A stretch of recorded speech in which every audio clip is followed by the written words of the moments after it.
नमस्कार किसान भाइयों। आज का विषय बहुत ही अच्छा और बेहतरीन इसलिए रहने वाला है क्योंकि बहुत ही कम समय में कृषि में जिसने उन्नति की है, अगर उससे कुछ हम सीख पाए तो हम भी उसकी तरह कर सकते हैं। या फिर उसने क्या क्या प्रैक्टिसेस फॉलो की है, अगर हम भी वो अपनाए तो बेझिझक हम आगे बढ़ सकते हैं। तो यहाँ पे दूसरे देश का उदाहरण नहीं देने वाले, जैसे कि इजराइल हो गया। इजराइल भी बहुत ही कम समय में बहुत आगे कृषि क्षेत्र में निकल चुका है। लेकिन हमारे भारत की बात करें तो भारत में महाराष्ट्र के अंदर जो नासिक जिला है, तो नासिक जिले में आप देख सकते हो कि भाई कृषि में बहुत आगे ये किसान निकल चुके हैं। तो ये किसानों की इतनी उन्नति होने के पीछे का कारण क्या है? इनको ज्यादा सब्सिडी दी गई है पंजाब हरियाणा की तरह? तो बिल्कुल भी नहीं। यहाँ पे सब्सिडी वगैरह तो बिल्कुल जो पूरे भारत में जो कम से कम मिलता है वही यहाँ पे भी मिलता है। लेकिन कुछ ऐसी घटनाएं यहाँ पे हो चुकी है कि जिनके कारण यहाँ पे कृषि क्षेत्र में इतना ज्यादा विकास हो गया है। तो आज के इस वीडियो के अंदर यहाँ पे विकास होने का कारण क्या क्या है, ये सभी चीजों को मैं आपको आज इस वीडियो के अंदर बताने वाला हूँ, जिससे आपको भी पता चले कि भाई उन्नति करने के लिए या फिर आगे बढ़ने के लिए हमें कौन कौन से पॉइंट सीखने होंगे। तो कुछ नेचुरली यहाँ पे कुछ अच्छी चीजें हैं और कुछ यहाँ पे विकसित की गई है जिसके कारण हम आगे बढ़े। तो चलिए शुरुआत करते हैं आज के इस वीडियो की। बहुत कम समय में कृषि में आगे कौन? तो नाम तो बता दिया भाई, नासिक। ठीक है।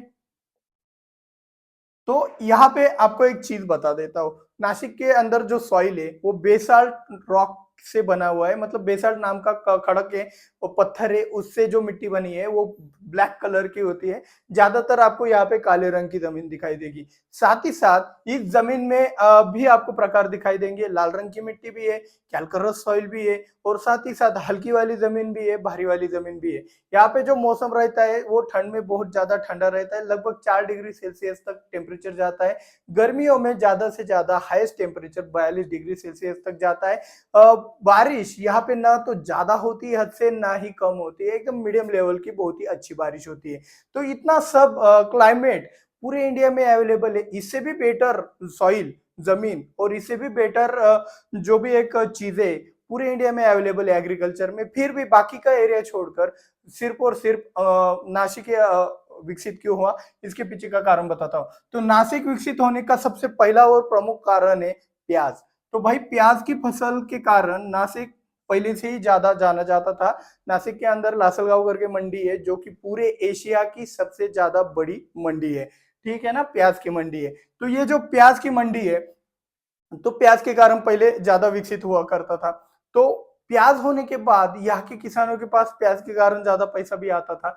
तो उन्होंने क्या किया, अभी यहाँ पे आपको मैं एक और डिटेल में बता देता हूँ कि नासिक जिले में निफाड तालुका में उगाव करके एक गांव है। तो उगाव शिवड़ी करके एक गांव है। तो वहां पे क्या हुआ, अंगूर की खेती होने लगी। तो अंगूर की खेती जैसे जैसे विकसित होने लगी, यहाँ पे पैसा और भी ज्यादा आने लगा। तो अंगूर के किसानों के पास ज्यादा बागवानी वाली फसल करने के कारण ज्यादा पैसा आने लगा। तो ये फसल बागवानी वाली करने के बाद वहां पे क्या हुआ, इन्होंने क्या किया, लोकल मार्केट में, मतलब क्या, दवाई डाला और सिर्फ लोकल मार्केट में बेचा। लेकिन कुछ वक्त के बाद यहाँ पे क्या हुआ कि कुछ लोगों ने यहाँ पे क्या किया कि इन अंगूर को बाहर एक्सपोर्ट करना चालू कर दिया। मतलब सबसे पहले बात बता देता हूँ कि भाई जो प्याज भी होता था ना, प्याज तो लोकल पूरे देश में तो सप्लाई किया ही जाता था। लेकिन नासिक का या फिर महाराष्ट्र का जो प्याज रहता है उसमें स्वाद अलग होता है, क्योंकि जो क्लाइमेटिक कंडीशन और सॉइल के गुणों के कारण ये प्याज के अंदर बहुत ही ज्यादा अच्छा स्वाद आता है। तो उसी के कारण यहाँ का जो प्याज है ज्यादा फेमस हो गया था। और ये जो प्याज है ये भी एक्सपोर्ट किया जाता था। तो यहाँ पे जो एक्सपोर्ट है, ये एक्सपोर्ट बढ़ने के कारण क्या हुआ कि यहाँ पे खेती में बस सबसे ज्यादा उन्नति होने लगी। तो भाई सिर्फ एक्सपोर्ट, एक चीज आप ध्यान में रखना, एक्सपोर्ट के पीछे भागे। दूसरी बात क्या है, यहाँ पे किसान क्या हुआ कि कुछ जमीनें ऐसी हल्की वाली जमीनें थी जहां पे अंगूर की खेती ज्यादा लाभदायक नहीं थी, क्योंकि वेट कम मिलता था। तो वहां पे क्या हुआ, बीते दिनों में आप देखना कि भाई जो भी एक अनार की खेती है वो पॉपुलर होने लगी थी। तो हमारे यहाँ के किसानों ने क्या किया, अनार की खेती भी करना स्टार्ट कर दिया, और अनार में भी बहुत ही बढ़िया उत्पादन लेने लगे, और ये मिल गया इनको बूस्ट। तो कहने का मतलब क्या है भाई, स्टार्ट कहाँ से किया था, प्याज से किया था, शिफ्ट कहाँ पे हुए, अंगूर के ऊपर, अंगूर से शिफ्ट कहाँ पे हुए, अनार के ऊपर। तो जहां से मिलता है, जहां पे अपॉर्चुनिटी वहां पे दिमाग लगाए। वह प्याज और अंगूर में भी आपको, आप देख रहे हो कि भाई एक्सपोर्ट के अंदर अपॉर्चुनिटी मिली, कि ये अपॉर्चुनिटी, ये जो संधि है, ये सिर्फ और सिर्फ महाराष्ट्र के किसानों को है, ऐसा भी कुछ नहीं है। नासिक वाले किसानों को है, ऐसा भी कुछ नहीं है। इसमें तो गवर्नमेंट का कंट्रोल है, ठीक है। इसमें तो कोई टेंशन नहीं है कि भाई आप रेसिड्यू मैनेजमेंट करें, ये करे वो करे, ऐसा कुछ नहीं है, ठीक है। इसमें ज्यादा कुछ दिक्कत वाली बात नहीं। लेकिन ये जो अंगूर है ना, इसमें रेसिड्यू मैनेजमेंट वाली बात है, इसीलिए इसके एक्सपोर्ट को कंट्रोल कर पाना बहुत ही मुश्किल है। इसलिए आपने कभी सुना नहीं होगा कि भाई अंगूर का एक्सपोर्ट बंद कर दिया है, अंगूर का एक्सपोर्ट चालू कर दिया। ऐसा होता नहीं है। पहले के दिनों में बहुत अच्छा सिस्टम चल रहा था। जो भी एक ग्लोबल क्राइसिस है वो नहीं होने के कारण जो डिमांड थी वो अच्छी थी, तो तब के दिनों में अंगूर में एक्सपोर्ट में भी अच्छा पैसा बन जाता था। तो यहाँ पे एक चीज मैं आपको हाईलाइट करना चाहता हूँ कि भाई ज्यादा विकास करने के लिए सिर्फ और सिर्फ यही चीज इंपॉर्टेंट है, एक्सपोर्ट। आप देखना नासिक के अलावा भी कुछ एरिया में एग्रीकल्चर में उन्नति हुई होगी। आप अपना एरिया का नाम कमेंट में डालिए, जिस जगह पे आपने ये उन्नति देखी होगी।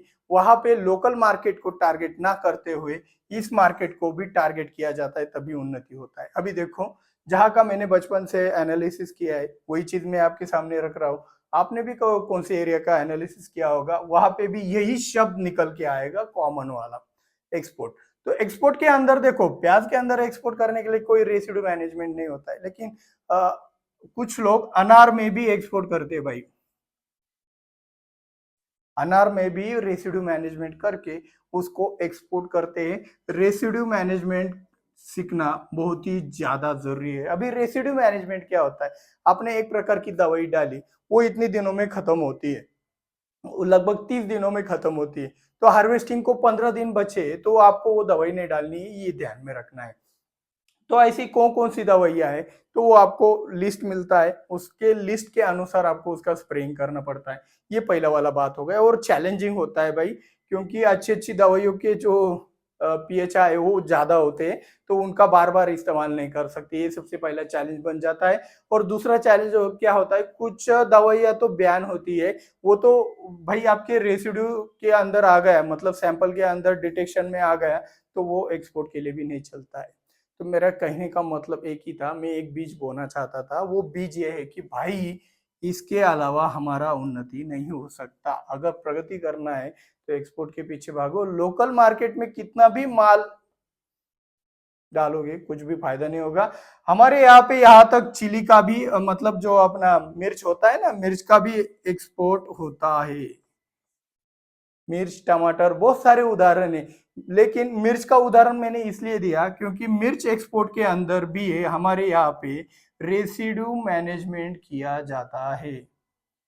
तो भाई ये सब यहाँ पे ही आ जाता है। अभी बहुत सारे उदाहरण है, मैं नहीं बता सकता, इतने सारा भाई ब्लैक बोर्ड भी कम पड़ जाएगा। इतने सारी चीजें हमारे एरिया में होती है और अच्छा पैसा भी हो जाता है। तो एक्सपोर्ट रेसिड्यू मैनेजमेंट करना बहुत जरूरी है। सिर्फ और सिर्फ एक्सपोर्ट और रेसिड्यू मैनेजमेंट से कुछ नहीं होता है, आपके यहाँ के व्यापारी भी वैसे होने चाहिए जो ये चीज को करने के लिए बढ़ावा देते होंगे।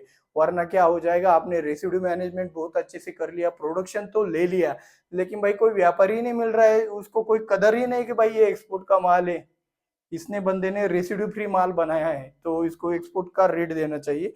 तो वो व्यापारी भी मिलना जरूरी है। तो ये जो साइकिल है हमारे एरिया का, भाई अच्छे व्यापारी होने के कारण हमारे एरिया में तो डेवलप हो गया। अगर आप अपने एरिया में डेवलप करना चाहते हो तो यार आपके यहाँ के व्यापारियों को ये सिखाना पड़ेगा कि भाई हमारा माल भी एक्सपोर्ट करने के लिए आप देखो क्या प्रक्रिया होती है, और साथ ही साथ आपको भी रेसिड्यू मैनेजमेंट सीखना पड़ेगा। तो ये दोनों चीजें एक साथ हो गई तो अच्छी बात है। अगर नहीं होती है तो आप भाई उसी दलदल में फंसे रहोगे, ये मुझे कहना है। तो आज का वीडियो थोड़ा सा एक हटके था। तो ये विषय आपको अच्छा लगा हो तो यार इस वीडियो को लाइक और चैनल को सब्सक्राइब करके बेल आइकन दबा देना, और ज्यादा से ज्यादा शेयर करना अपने दोस्तों में, और उनसे सुझाव मांगो कि भाई ये सचमुच ऐसा हो सकता है क्या अपने भी एरिया में। क्योंकि आपके एरिया में अगर ये बीज नहीं बोया गया, भाई सिर्फ बीज बोने का काम करो, मैं भी बीज बोने का काम कर रहा हूँ। अभी ये चीज है, हमारे एरिया का उन्नति विकास क्यों हुआ, ये रेसिड्यू मैनेजमेंट वगैरह एक्सपोर्ट के कारण हुआ है। तो वही चीज फॉलो भी हो रहा है, एक एक चीज नई नई बदलती जा रही है। पहले तो भाई इसी में था, इससे इसमें आया, इसमें इसमें आया, ये बढ़ता जा रहा है। गोभी फ्लावर भी हमारे यहाँ पे, पत्ता गोभी और पत्ता गोभी भी हमारे यहाँ पे एक्सपोर्ट होता है भाई, उसमें भी रेसिड्यू मैनेजमेंट होता है। तो आपको ये बातें पता होनी चाहिए कि भाई ये क्यों हो रहा है। सिर्फ नासिक आए, शिरडी में दर्शन किया और यार यहाँ के किसान तो बहुत बड़े बड़े अच्छे हैं, तो भाई सिर्फ उससे काम नहीं चलेगा।